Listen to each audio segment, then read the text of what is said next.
Salut à toi et bienvenue dans cette nouvelle vidéo dans laquelle on va parler de Parkinson.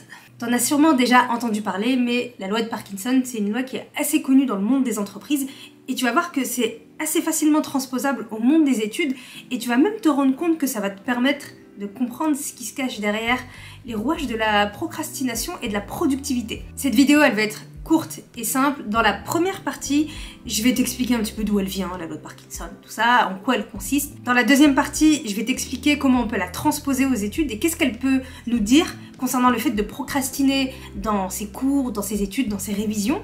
Et dans la troisième partie, je vais m'appuyer sur cette loi pour te donner quelques conseils pour gagner en productivité et en efficacité. C'est parti! Alors, pour faire simple, en 1955, il y a un historien britannique, Cyril Parkinson, qui écrit un article pour The Economist, un journal d'économie. Dans cet article-là, il étrie, il dégomme l'administration britannique et tout le système de la bureaucratie concernant la gestion, le management des tâches, des différents travaux qui sont donnés aux employés de l'administration. Pour faire simple, il explique que quand une personne a une semaine pour rendre un projet, elle prend toute la semaine pour rendre le projet, même si le projet demande une journée de travail. 2 ans plus tard, en 1957, Cyril Parkinson récidive avec un nouvel article dont découle une autre loi qui s'appelle la loi de futilité de Parkinson.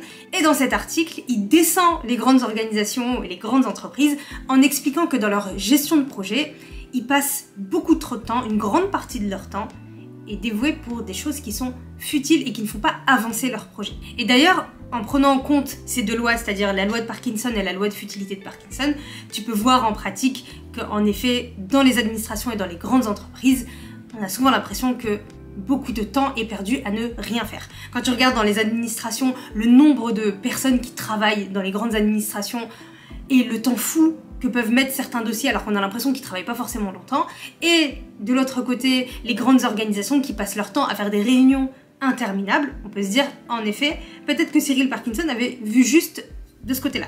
Mais c'est pas le sujet de la vidéo, ici on va parler des études. Quand Cyril Parkinson écrit ces articles-là, il cible les grandes organisations, il cible les bureaucraties et l'administration, mais on peut facilement faire le parallèle avec les études. Je vais te prendre pour ça 2 exemples très simples pour illustrer la loi de Parkinson et la loi de futilité de Parkinson dans le cadre des études. Dans le premier cas, et ça arrivait à tous les étudiants, quand tu as un dossier à rendre, un devoir maison ou une évaluation à préparer, souvent on fait les choses à la dernière minute. C'est encore plus compliqué à gérer pour les étudiants qui doivent rendre des travaux beaucoup plus compliqués comme des mémoires qui demandent plusieurs mois de préparation. On a tout le temps l'impression d'avoir beaucoup de temps, résultat on va finir par procrastiner et attendre jusqu'à finir dans l'urgence pour pouvoir terminer le travail qui nous est demandé. Dans la loi de futilité de Parkinson, on peut voir que certains étudiants vont faire des choses qui sont beaucoup moins importantes pendant des préparations à des examens ou peu importe, alors qu'ils vont mettre de côté les choses plus importantes et y passer moins de temps.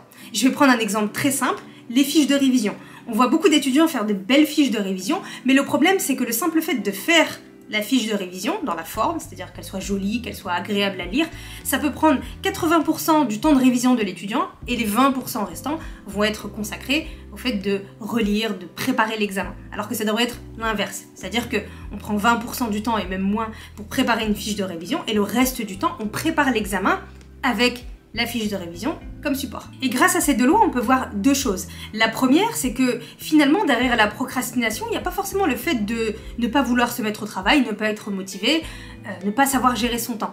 Il y a peut-être aussi le fait d'avoir un laps de temps qui est beaucoup trop long pour pouvoir faire quelque chose qui ne demande pas forcément tant de temps que ça. Je prends l'exemple du mémoire, mais on peut prendre l'exemple de tout autre projet. Quand on a un mémoire à préparer, on nous demande de le préparer dans un délai de 6, 7, 8 mois. Même moins des fois, en fonction des cursus dans lesquels on est. Concrètement, dans les faits, on n'a pas forcément besoin de tant de temps que ça pour préparer un mémoire. Le truc, c'est que comme on a des cours à côté, les professeurs vont prendre en compte le fait qu'on a déjà un emploi du temps avec pas mal d'heures, donc ils nous donnent plus de temps pour pouvoir préparer ce devoir, ce rendu, ce projet, et donc qu'il soit correct et qu'on ait pris le temps de faire quelque chose de qualité. Pourtant, en s'organisant de la bonne manière et en travaillant de façon assez intensive, c'est quelque chose qu'on peut faire dans un laps de temps beaucoup plus court. Et forcément, quand on dit à un étudiant, bon bah t'as 6 mois pour faire un projet de 40 pages ou de 50 pages, on peut avoir tendance à se dire bon bah j'ai la flemme ou j'arrive pas à m'organiser, mais c'est surtout parce que tu vas t'étaler durant les 6 mois pour pouvoir rendre ce projet. D'ailleurs, je pense que les étudiants qui rendent leur mémoire bien avant la date limite, je pense qu'on peut les compter sur les doigts d'une main dans une école. Concernant la loi de futilité de Parkinson, on se rend compte que en tant qu'étudiant, quand on est amené à préparer ses examens, à réviser, à étudier, il nous arrive parfois de manquer, on va dire, du sens des priorités dans nos études ou dans notre façon d'apprendre. On va passer beaucoup de temps à faire des fiches de révision, alors que c'est pas forcément le plus important. On va prendre le temps de faire des recherches complémentaires, alors que finalement tout se trouve dans le cours que l'on a devant soi. On va prendre le temps de réécouter le professeur parce qu'on l'a enregistré alors que c'était pas nécessaire. Et c'est une perte de temps phénoménale. Enfin bref, tout ça pour dire que ces deux lois, on peut les retrouver dans le cadre des études, et c'est important de s'interroger en se disant, est-ce que finalement le temps que j'ai devant moi, je l'emploie à bon escient quand j'étudie? Est-ce que c'est quelque chose qui va m'aider dans la maîtrise de mon cours, dans la préparation de mon examen? Et dans le cadre de la préparation d'un projet, est-ce que j'ai suffisamment de temps pour pouvoir le préparer et le rendre dans les temps? Est-ce que j'ai trop de temps? Est-ce que j'ai pas assez de temps? Et donc dans ces cas-là, quand on a trop de temps, on n'a pas de raison de culpabiliser sur le fait de procrastiner parce que c'est limite quelque chose de normal. Et c'est là qu'on se rend compte que le fait de procrastiner en soi, c'est pas quelque chose de mauvais. On voit souvent sur internet des articles du style comment supprimer la procrastination, mais la procrastination, elle se supprime pas. Et au contraire, ça peut être une bonne chose quand on a trop de temps pour faire quelque chose. Et c'est là que vient la notion d'efficacité dans le travail que l'on doit mener. Et donc la première question, c'est comment faire pour ne pas tout faire à la dernière minute et ne pas repousser sans cesse jusqu'à ce qu'il ne me reste que peu de temps pour rendre le projet que je dois rendre ou rendre le mémoire que je dois rendre. La première chose, c'est de se fixer ses propres deadlines. Quand on prépare des gros projets, comme des mémoires ou des rapports, on doit passer par plusieurs étapes. Ces étapes-là, on ne nous les donne pas forcément, parfois on est livré à nous-mêmes, et donc on est obligé de s'imposer des deadlines pour pouvoir les faire dans les temps. Sinon, on est amené à tout faire d'un seul coup, et là, clairement, on n'a pas assez de temps pour le faire. Donc, quand tu sais que tu as des travaux à rendre dans un laps de temps plus ou moins long, à toi de te fixer tes propres deadlines, et surtout d'évaluer le temps qu'il te faut pour pouvoir le faire. Si par exemple, tu as un rapport de 3 pages à faire, et qu'on te donne 1 mois pour le faire, tu sais très bien qu'il est fort probable qu'en 1 semaine, 2 semaines, tu l'aies terminé. Donc, au lieu de te fixer une deadline à 1 mois, ce serait plus intéressant de te fixer une deadline à 2 semaines en réduisant du coup la durée et te permettant de travailler de façon beaucoup plus productive. De cette manière-là, tu gagnes 2 semaines de travail à faire autre chose, à travailler d'autres cours. Le deuxième conseil, une fois qu'on a la deadline de poser, c'est d'être précis dans ce que l'on fait. Pour reprendre l'exemple de cet écrit à rendre, une fois que tu as posé la première deadline de lecture d'articles par exemple ou de lecture de texte, là il est intéressant de se poser son planning et de s'organiser pour savoir quels textes, quels articles on va lire, à quel moment de la semaine. Et surtout ce que l'on va faire de ces articles-là. Quelles notes on va prendre, qu'est-ce qu'on va en tirer d'intéressant. Une fois cette étape passée, tu as envie de compiler tes différentes notes de tous tes articles-là.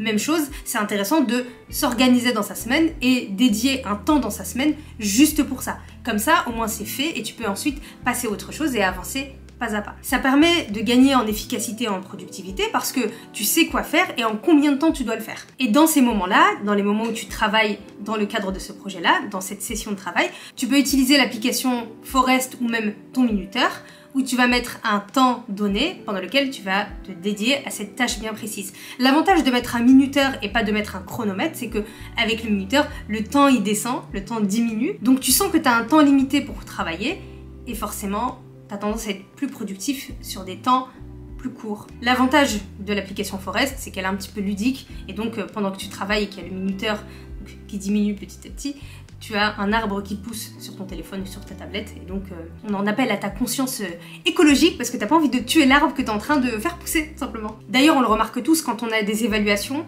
quand on est en pleine évaluation, quand t'as l'examinateur qui dit bah il vous reste 15 minutes, tout le monde commence à charbonner dans les 15 dernières minutes parce qu'il reste peu de temps et durant ce laps de temps-là, il est fort probable que tu fasses pas mal de choses, que tu répondes à pas mal de questions. En gros, on travaille plutôt bien dans l'urgence. Concernant la loi de futilité de Parkinson, là, c'est important de penser aux priorités dans ces cours.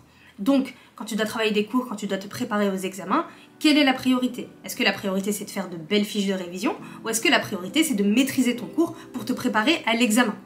Et ça, c'est une question qui est importante à se poser, parce que au-delà du fait de ne pas maîtriser son cours, t'as beaucoup d'étudiants qui s'organisent mal pendant leur période de révision parce qu'ils ne font pas ce qu'ils sont censés faire. Je vais te donner un autre exemple très simple, celui de la dissertation. Quand t'as des étudiants qui sont dans des matières qui sont plutôt littéraires et qui doivent préparer des essais, c'est-à-dire que leurs examens vont consister en des essais, des dissertations, des commentaires, je vois beaucoup d'étudiants qui vont faire des fiches de révision et se contenter d'apprendre leur cours.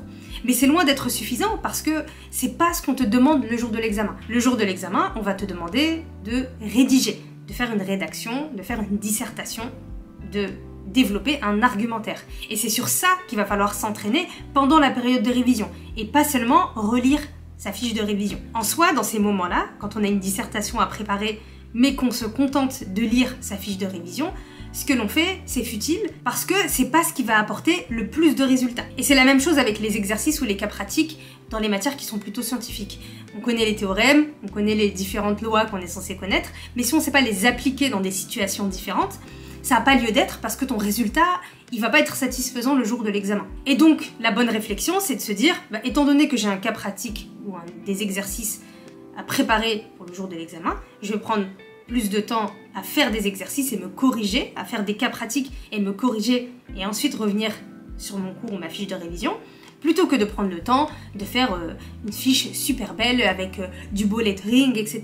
Je dis pas que c'est quelque chose de mauvais, c'est juste que ça doit pas prendre tout ton temps de révision. Et ce qui est intéressant avec ces deux lois de Parkinson, et c'est sur ça que je vais terminer, c'est que ça nous permet de mettre le doigt sur ce qui est vraiment problématique dans notre façon de travailler et dans notre approche des projets, de notre organisation du temps et tout ça. Donc, quand tu sens que tu procrastines, que tu repousses ou même que tu as des projets qui te demandent beaucoup de temps ou qui sont dans des deadlines qui sont assez lointaines, n'hésite pas à te poser ces questions-là pour pouvoir aménager ton temps de la bonne manière, de manière efficace, pour pouvoir avancer sur ce projet-là, tout en continuant à travailler sur les autres matières dans tes cours et ne pas stresser à l'idée que tu n'avances pas dans ton projet à la deadline hyper longue. Voilà, c'est la fin de la vidéo, j'espère qu'elle t'a plu, j'espère que les conseils t'ont plu. Si c'est le cas, n'hésite pas à partager la vidéo autour de toi, à tes camarades, et à mettre un pouce bleu, à t'abonner, et à même à me laisser un commentaire pour me dire ce que tu penses de la vidéo.